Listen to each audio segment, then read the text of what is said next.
Do you struggle with getting up in the morning, with keeping a schedule, with keeping a routine?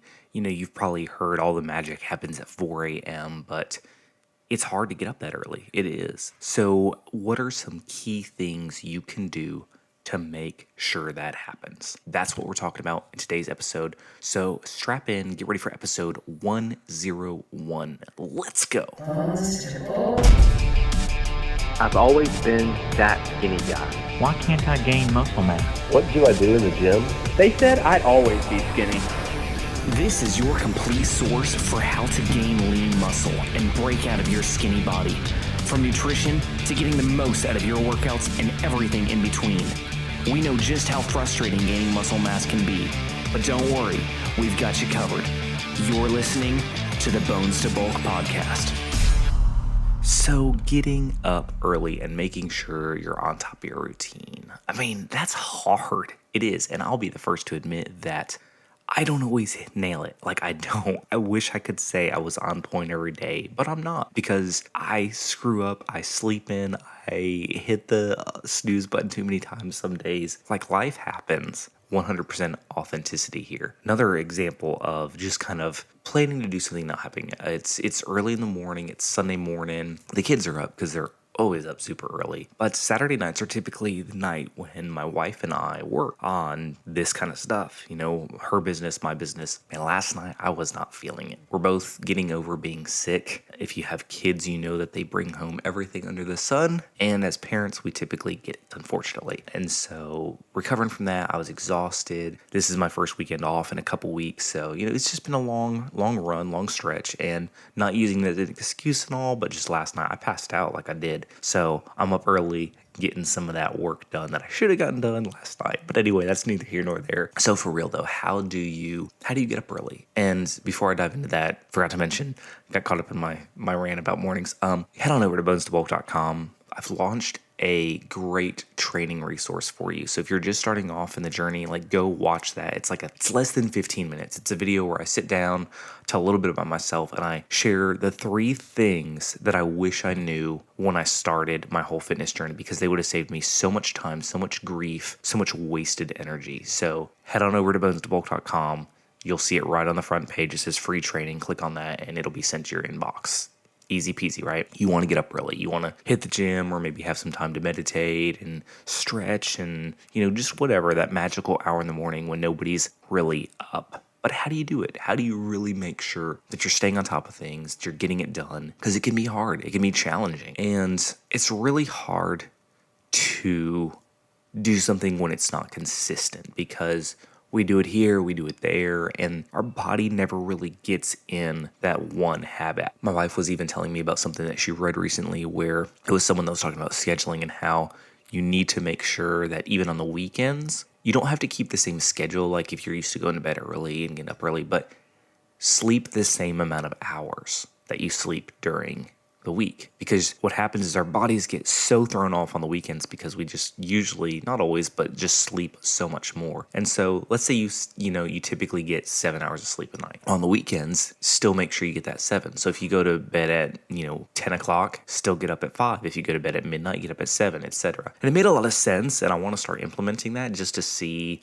if it's easier for me personally to maintain it throughout the week. So here are some things you can make sure you're doing to get up early. And guess what? They don't really have anything to do with getting up. They have to do with when you go to bed, because your nighttime routine is absolutely essential if you want to get up early. All right, let me explain. So I'm going to share my nighttime schedule kind of so you have an idea what I'm talking about. So my wife and I, usually around 8:20, we start shutting things down and heading up to our room. And we usually have hot tea. At least I do. My wife's not a big hot tea drinker. She loves her coffee. She doesn't drink coffee at night.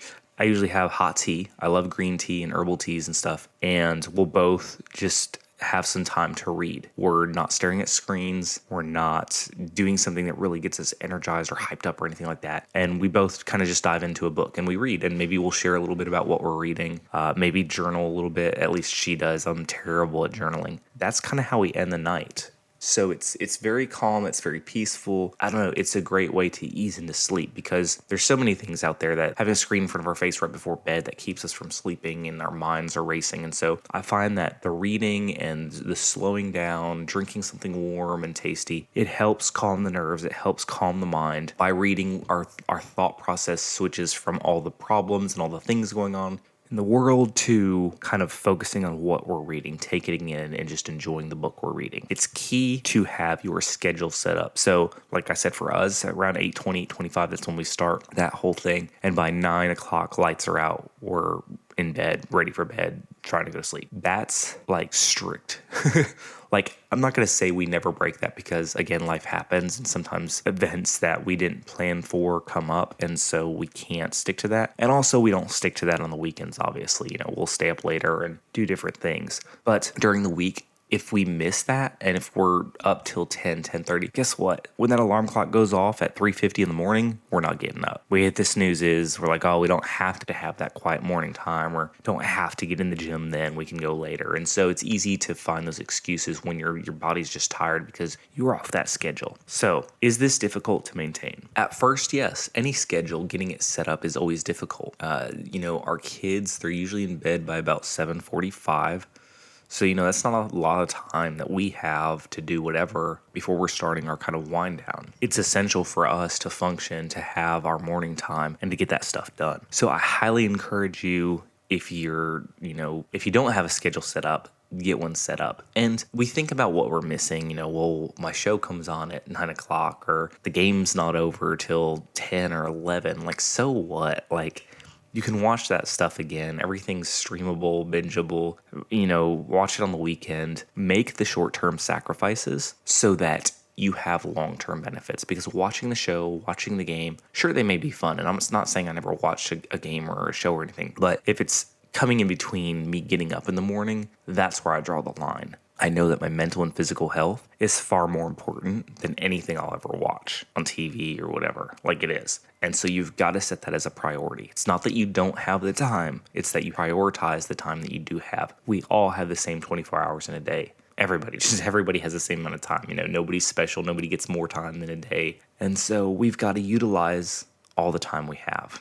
And when it comes to utilizing time, I do just want to share this one tidbit. It's helpful to be able to get done as much stuff as you can in a day. And one hack that I think helps with that is just doing stuff. I feel like we think about stuff so much that we just put it off and we don't do it and it takes longer than it should. Whereas if we literally just dive in and figure it out as we go, then we get the task done way more quicker. And I'm talking about anything. It could be a project you're working on the house. It could be a paper you're writing. Like, just start. Don't overthink it. Don't overanalyze it. Don't plan everything out ahead. Like, just jump in and work and get it done.